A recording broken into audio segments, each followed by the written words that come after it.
চট্টগ্রামের বাংলাদেশের বিমান বাহিনীর একটি YK-130 প্রশিক্ষণ যুদ্ধ বিমান যান্ত্রিক ত্রুটির কারণে দুর্ঘটনায় পতিত হয়েছে। বিমানের দুজন পাইলটকে উদ্ধার করা হয়েছে বলে জানিয়েছে ISPR। সকাল 10:22 এই দুর্ঘটনার ঘটনা ঘটে। আর প্রশিক্ষণ যুদ্ধ বিমানটি কর্ণফুলীর 11 নম্বর ঘাট এলাকায় নদীতে পড়ে যায়। দুই পাইলট প্যারাশুট দিয়ে বিমান থেকে নেমে পড়েন। ঘটনাস্থলে উদ্ধার তৎপরতা চালাচ্ছে নৌবাহিনী, ফায়ার সার্ভিস। এ ঘটনায় চট্টগ্রাম বন্দরে জাহাজ চলাচল বন্ধ রয়েছে।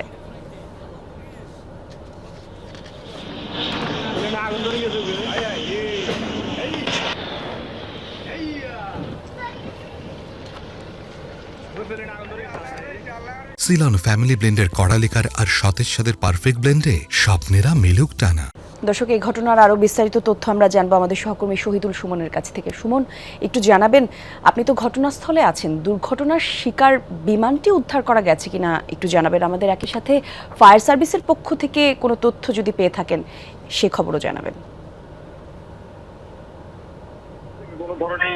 কোনো ধরনের তথ্যই আমাদেরকে জানানো হয়। আমরা যেখানে যে জায়গাটিতে রয়েছি সেটি একেবারেই যেখানে উদ্ধার অভিযান চলছে তার পাশেই ফায়ার সার্ভিসের সদস্যরা, নৌবাহিনী, বিমান বাহিনী এবং উদ্ধার অভিযানটা চালাচ্ছেন এবং প্রায় ঘন্টা দেড়েক সময় ধরে কিন্তু এই উদ্ধার অভিযান চলছে। এখনো পর্যন্ত যেহেতু ভিতরে আমাদের প্রবেশ করতে দেয়নি, বিমান বাহিনীর পক্ষ থেকে আসলে কোনো তথ্য জানায়নি। আমরা বাইরে থেকে যে বিষয়টি দেখছি, এখনো পর্যন্ত বিভিন্ন ইউনিটের সদস্যরা কিন্তু তাদের ছোট ছোট যে স্পিড বোট রয়েছে সেগুলো দিয়ে কিন্তু তারা তল্লাশি চালাচ্ছেন।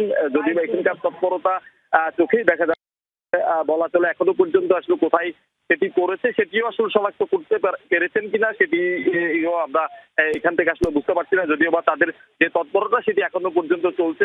এই 1 কিলোমিটার বিস্তৃত এলাকা জুড়েই কিন্তু আসলে বিভিন্ন ইউনিট তারা তল্লাশি চালাচ্ছে। ঊর্ধ্বতন কর্মকর্তারা এখানে এসেছেন।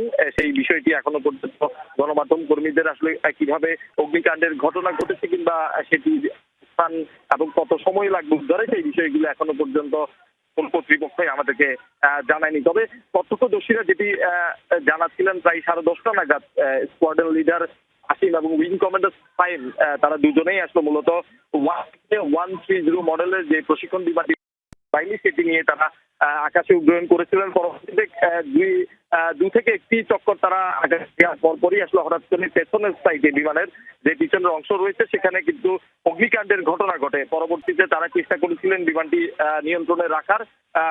বেশ কয়েকবার তারা চেষ্টা করেছেন অবতরণ করার জন্য নিরাপদ স্থানে, কিন্তু সেটিতে তারা ব্যর্থ হয়ে পরবর্তীতে চট্টগ্রামের পতেঙ্গা এলাকায় যে বোট ক্লাব রয়েছে, অর্থাৎ এই কর্ণফুলী ঘাটের যে 11 নম্বর ঘাট রয়েছে সেখানে তারা আসলে মূলত দুজনই মাধ্যমে নিরাপদেই তারা নেমে পড়েছেন। পরবর্তীতে সেই বিমানটি গিয়ে কিন্তু এই যে 11 নম্বর ঘাটে বোট ক্লাবের পাশেই কিন্তু সেটি কর্ণফুলী নদীতে বিধ্বস্ত হয়। পরবর্তীতে এখানে যারা কর্তৃপক্ষ রয়েছে, যে বন্দর কর্তৃপক্ষ রয়েছে, বিমান বাহিনী, নৌবাহিনী এবং কোস্টগার্ডের যারা এখানে দায়িত্ব পালন করেন তারা ছুটে এসেছেন এবং তারা এখনো পর্যন্ত ঘন্টা দেড়েক সময় ধরে কিন্তু তারা উদ্ধারে অভিযান চালাচ্ছে। যদিও